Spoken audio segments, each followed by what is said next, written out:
Seja muito bem-vindo, seja muito bem-vinda ao Very Young Learners Podcast. Aqui vamos mostrar que é possível ensinar inglês em casa para crianças de 3 a 6 anos de idade. Eu sou Marcelo Fernandes. E eu sou a Roberta Maldonado. No episódio de hoje, vamos falar sobre o período sensível do desenvolvimento e refinamento dos sentidos.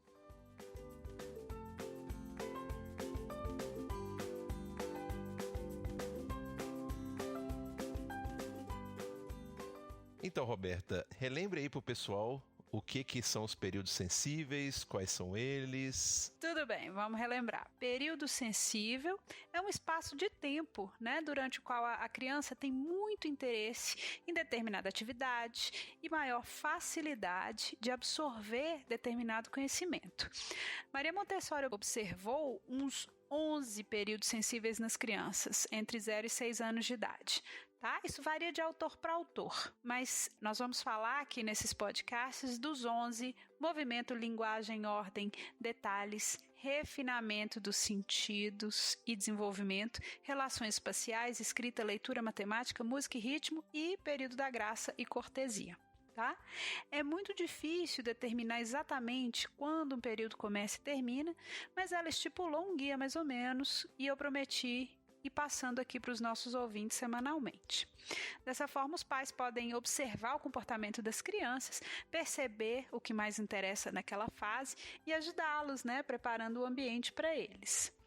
No nosso último episódio, a gente falou do período sensível do movimento, que é quando a criança está mais focada para desenvolver o controle dos seus movimentos, dos seus músculos. Isso para conseguir pegar as coisas que a interessam, levar o alimento até a boca e caminhar. A autonomia é o motorzinho que impulsiona as crianças. Mas se esses interesses se sobrepõem, por que separá-los em períodos sensíveis e não simplesmente categorizar o comportamento das crianças por idade? Olha, por mais que sejamos todos iguais, humanos, as crianças são indivíduos únicos e o seu desenvolvimento varia de acordo com a carga genética, com o ambiente, com a saúde dos pais, com a nutrição e mais uma série de coisas. Então, não ajuda separar as crianças por idades e determinar o que uma criança entre 3 e 4 anos deveria estar sendo capaz de fazer. Isso só causa ansiedade, preocupação e impede os pais de observarem a criança como um indivíduo único que ele é. Essa separação dos períodos sensíveis é feita por razões didáticas. Então, por exemplo, uma criança de 2 anos demonstra muito interesse em pequenos objetos, e seu priminho, na mesma idade, está mais focado em sons e música. Ninguém está na frente de ninguém, Os períodos sensíveis se sobrepõem, alguns acontecem ao mesmo tempo, então a mesma criança que está fascinada por ordem também está interessada no peso e na textura das coisas, além de pequenos detalhes, mas isso muda de semana para semana. E ela também está tentando controlar os seus movimentos. Daí, se ela encontra uma caixinha de costura, vai ser a festa dos períodos, Ela vai tirar tudo de dentro da caixa. Ela vai levantar a caixa para sentir o peso, vai bater a caixinha no chão para ouvir o som, vai ficar fascinada com o detalhezinho da peça que fecha a caixa, vai jogar os carretéis no chão, ela vai colocar um na boca e, felizmente, alguém vai chegar a tempo para impedir que ela coloque alguma coisa no ouvido. Saber sobre esses períodos ajuda pais e cuidadores a preparar o ambiente com coisas que vão chamar a atenção da criança e que sejam seguras. E nesse episódio que vamos falar sobre o período sensível de desenvolvimento e refinamento, qual que é a definição, o que é esse período e qual que é a idade que a criança passa por esse período sensível? Tá, olha, Marcelo, eu tomei a liberdade aqui de colocar o que alguns autores colocam como 2 períodos, tá? Um do desenvolvimento e um do refinamento. Nós vamos falar desses 2 num só podcast, tá bom? Isso é para facilitar para os pais, porque olha, nós temos o do desenvolvimento dos sentidos, que é do nascimento há mais ou menos 2 anos e meio, e o do refinamento dos sentidos, que é entre 2,5 e 5. Então, do nascimento até mais ou menos 2 anos e meio, a criança pega tudo que ela vê. ela cheira tudo, ela prova tudo, ela experimenta tudo. Ela está desenvolvendo sentidos. Chega uma hora que ela começa a escolher o que pegar, o que olhar, o que provar. Ela começa a classificar as cores, começa a classificar as texturas, a empilhar as coisas, a colocar umas coisas dentro das outras. Esse é o período do refinamento dos sentidos. E como que você sabe que essa criança está nesse período, além da idade? Cientificamente tem como provar? Olha, observando o comportamento do seu filho, dá para perceber essa mudança, tá? Mas com os avanços tecnológicos que foram feitos da época de Montessori até hoje, já se pode comprovar a conexão do desenvolvimento do cérebro no que diz respeito aos sentidos, aos comportamentos observados nesse período de desenvolvimento e refinamento dos sentidos. Por exemplo, com relação ao olfato. O bebê já nasce farejando leite, né? O olfato do recém-nascido, por questões de sobrevivência e evolução, é o sentido que se desenvolve primeiro. Aliás, desde antes do nascimento, a cavidade nasal do feto já começa a funcionar, né? Já na 9ª semana de gravidez. Na 13ª, os nervos olfativos que vão formar o nariz já estão conectados ao cérebro. A partir daí, o nariz será o ponto mais rápido do novo ser humano até o seu cérebro. Mesmo assim, é a partir dos 2 anos que a criança começa a escolher pelo cheiro o que ela quer ou não comer, por exemplo, né? Já a visão evolui mais lentamente. Eu li um artigo com o oftalmologista Fábio Adams para a revista Crescer, onde ele diz que dos 2 meses aos 2 anos, a criança enxerga de perto, identifica cores e detalhes. Dos 2 aos 8 anos, surgem as capacidades mais avançadas, como focalizar de longe e perto e ter a percepção espacial. O que coincide com os períodos de desenvolvimento e de refinamento. Então, os recém-nascidos, vamos falar aqui um pouquinho da visão dos bebês, que é interessantíssimo. O recém-nascido, as primeiras imagens exibidas no córtex visual dos bebês são em preto e branco e são muito embaçadas. A partir dos 2 meses de idade, as cores começam a aparecer, sendo que a primeira delas é vermelho. Tá? Mas a visão continua opaca. No 3º mês, os vultos borrados passam a ganhar uns traços um pouco mais definidos, né? Já dá para discernir o que é um rosto, né? Se eles estiverem próximos ao bebê. Com 6 meses, os traços ficam ainda mais nítidos e o bebê já consegue diferenciar os rostos conhecidos, como o do papai e da mamãe. Com 8 meses, tanto o traço quanto as cores das imagens ficam mais precisas e o bebê enxerga ainda um pouco mais de longe. Já com 1 ano, o bebê já consegue visualizar muito bem detalhes do rosto dos pais, do ambiente, ao seu redor, né? Daí para frente ele já começa a se aproximar das coisas, engateando e olhando de pertinho, e é inclusive quando ele tem muito interesse nos pequenos detalhes.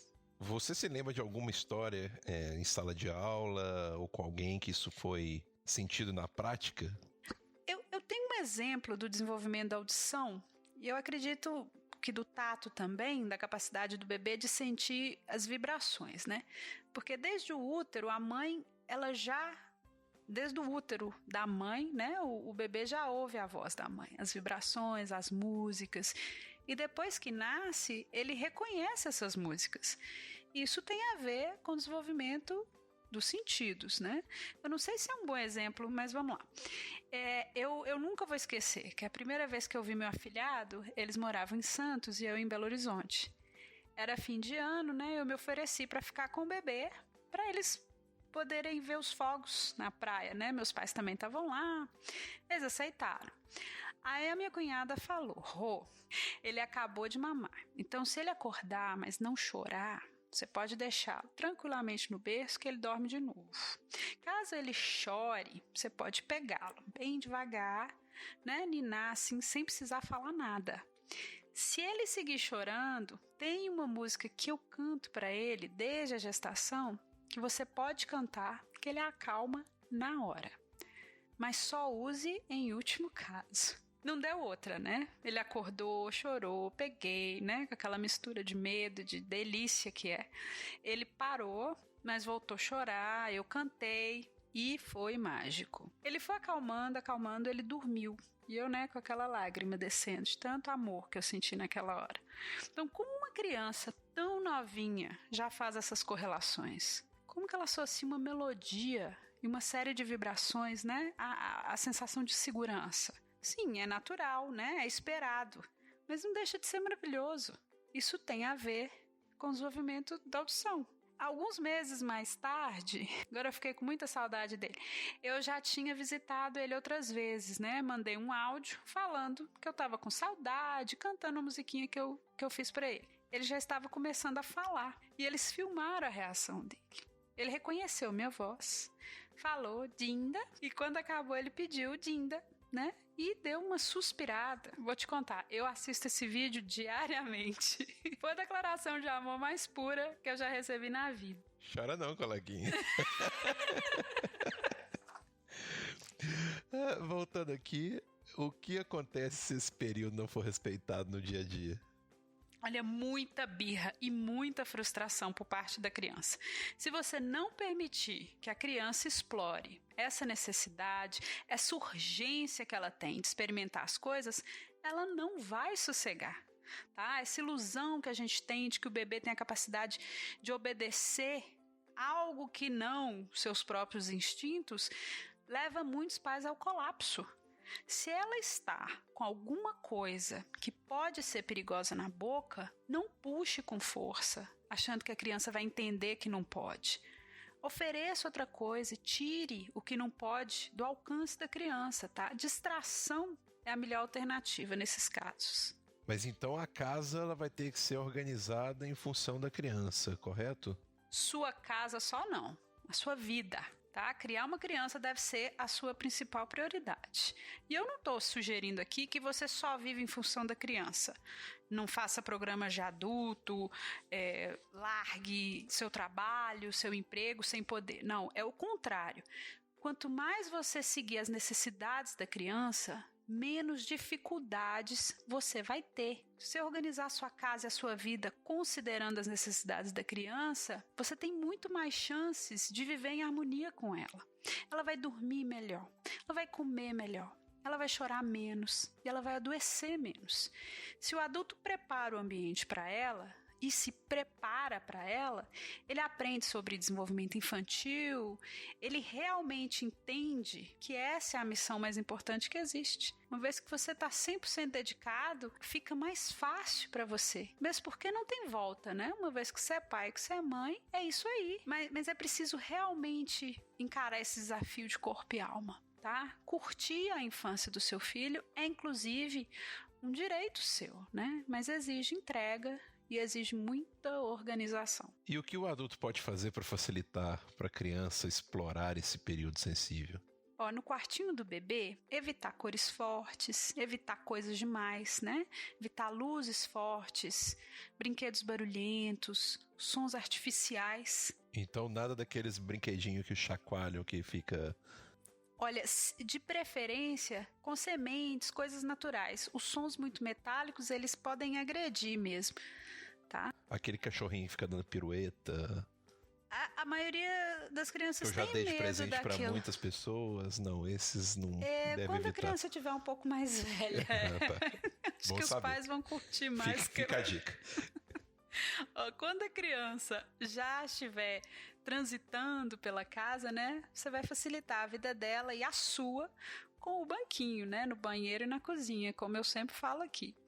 Não tenha trava nas portas, tá, para evitar que ela se tranque, ou deixe as tomadas descobertas, tá? Cobrir as quinas das mesas também é muito importante. Nunca deixe a criança sozinha na cozinha. E tem um cantinho com os potes, os utensílios favoritos dela, né? Um cantinho da bancada ou uma mesinha também pode ser onde você deixa uma garrafinha com água e uma fruta para quando ela quiser, que é aquela sensação que você vai dar e aquela oportunidade que você vai dar para a criança de ser mais autônoma. No treinamento Montessori, eles instruem a gente a sempre acessar um ambiente através da visão da criança. Então você vai ficar de joelhos, mais ou menos na altura da criança, e transitar pela casa. O que você vê? Né? O que você acha que atrairia a criança? As coisas dela estão à altura da visão dela? Esse exercício revela muita coisa. Tá? Outra coisa, a criança vai querer manusear as coisas que você pega. Os brinquedos vão ter menos apelo para ela do que a sua escova de cabelo, por exemplo, do que o controle remoto da TV. Né? Então, crie uma caixa sensorial para ela e mude os itens dessa caixa semanalmente. Caixa sensorial, o que é isso? Caixas sensoriais são caixas cheias de objetos diferentes que vão estimular os sentidos da criança, né? Especialmente o tato. E elas são uma ótima pedida porque são fáceis de preparar. Então, nada de brinquedo aqui, tá? Numa caixa sensorial, o foco é usar materiais naturais, né? Tipo pedras, tecidos, esponjas, tudo de madeira, né? Ou bem lisinho, né? Sem farpa.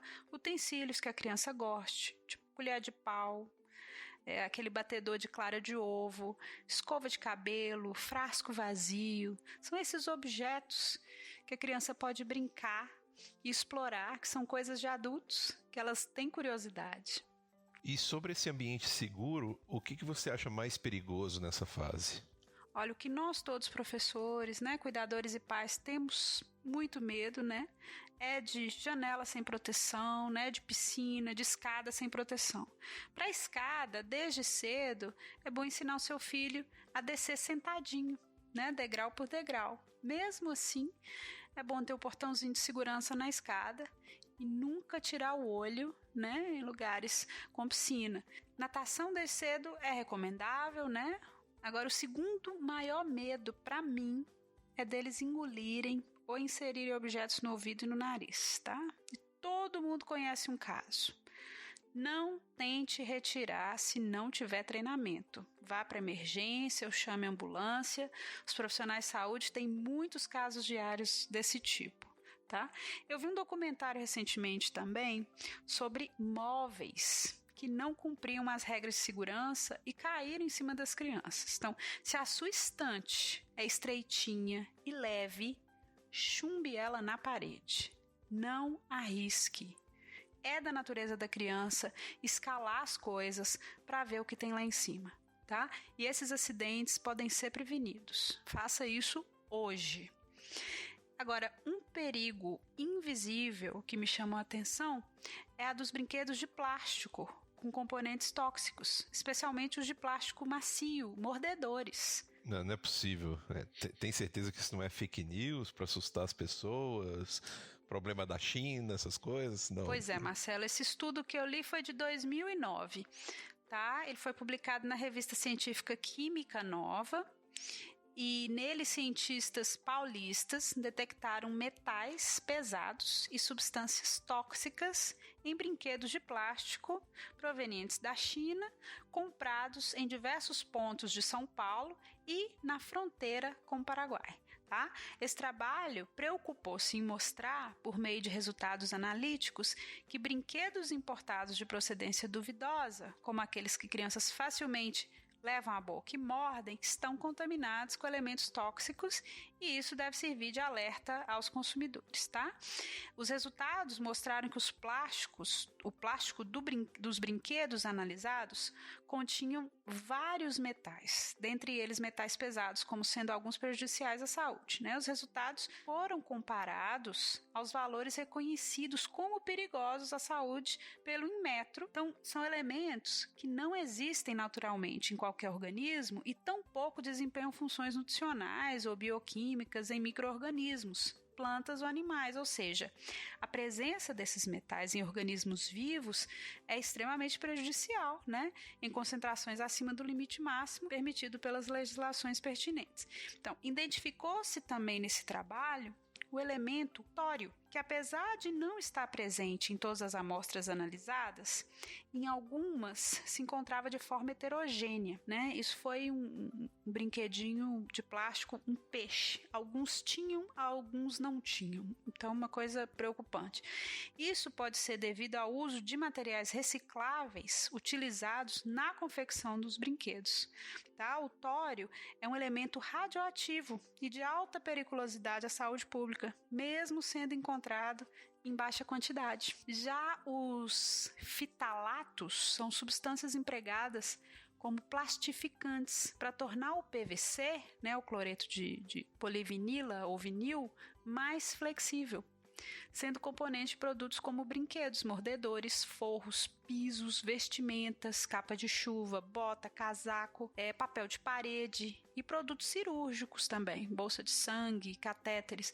Nos produtos cosméticos, permitem aos olhos uma película umectante e auxiliam a dissolver e fixar outros ingredientes. Tá? Eu tô falando isso tudo porque os fitalatos causam uma série de problemas adversos à saúde, incluindo danos ao fígado, aos rins e pulmões, bem como anormalidades no sistema reprodutivo e ao desenvolvimento sexual, sendo classificados como prováveis carcinogênicos humanos. E todos esses produtos tóxicos foram encontrados nos brinquedos analisados, que eram de proveniência da China, no caso. Então, foi alarmante. Na época, isso, eu não sei se você se lembra. Não. Se fez o barulho que deveria ter feito. Muito importante. Brinquedo de colocar na boca tem que ser de uma marca confiável. Sim, importante ter o selo do Inmetro, né? É muito sério, né? A criança às vezes tira até pedaço dessas coisas, né? Macia, gostoso, dá vontade de comer mesmo. O que eu sugiro, sempre sugeri, e é o que a gente aprende em Montessori, é buscar produtos, materiais naturais. Sabe? Tem mordedor de madeira, gente. Então é isso, gente. Chegamos mais no fim de mais um podcast. Fica aí o alerta para sempre olhar nos brinquedos, nos materiais para criança que se tem o símbolo o selo do Inmetro, né? Que com certeza esses produtos foram testados, se tem esse símbolo do Inmetro. Qualquer dúvida, sugestão, mande um e-mail para a gente, siga a gente no Instagram. É isso, obrigado e até mais. Obrigada, gente. Até a próxima.